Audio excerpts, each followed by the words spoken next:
Have you heard the phrase, fear of danger is 10,000 times more terrifying than danger itself? Have you also noticed that fear loves company?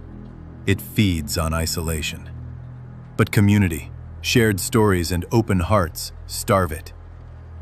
When we speak our fears aloud, we strip them of invisibility. They shrink under the light of empathy. A friend's hand can dissolve a shadow built of thoughts.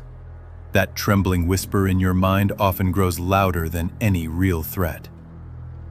The Stoic sage Seneca taught that we suffer more in imagination than in reality. Our own thoughts become wild beasts when left unchecked. In that way, fear is a master storyteller, weaving tales of what might go wrong, long before any harm appears. Consider the wandering heart of Epictetus, born a slave yet unshackled by his own mind. He insisted that it is not events we fear, but our judgments about them. Think of a ship caught in a sudden storm.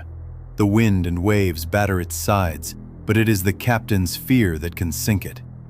Likewise, when we steady our judgments, calm our inner narrative, the storm outside loses its power to destroy us. Ancient Chinese wisdom echoes this. Lao Tzu whispered that the softest things on earth overcome the hardest. Water wears away rock not through force, but through persistence. Our fear is like a dam holding back a river of possibility. When we soften our reaction, like water flowing around an obstacle, opportunity can surge through the channels of our lives. The Buddha taught that attachment breeds suffering. When we cling to safety as if it were a fragile treasure, the mere possibility of loss becomes unbearable.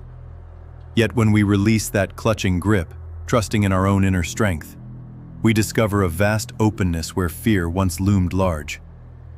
Carl Jung ventured into the deep chambers of the psyche and found that our fears are often shadows of unintegrated parts of ourselves. When we refuse to look, those shadows grow into monsters beneath the bed. But when we turn on the light, acknowledge, explore, and accept them, they shrink back into ordinary facets of our humanity.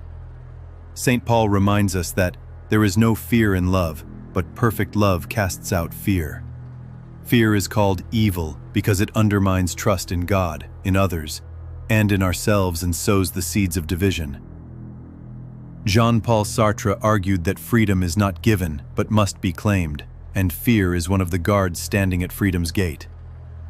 In the theater of the mind, we perform grim tales of what might happen, cobbling together what-ifs until reality feels far away and unreal. Yet freedom in its raw, dazzling form is only found when we step out onto the stage of life, even if our hands tremble. At the heart of every courageous act is a flicker of fear. What makes the act heroic is not fearlessness but choice.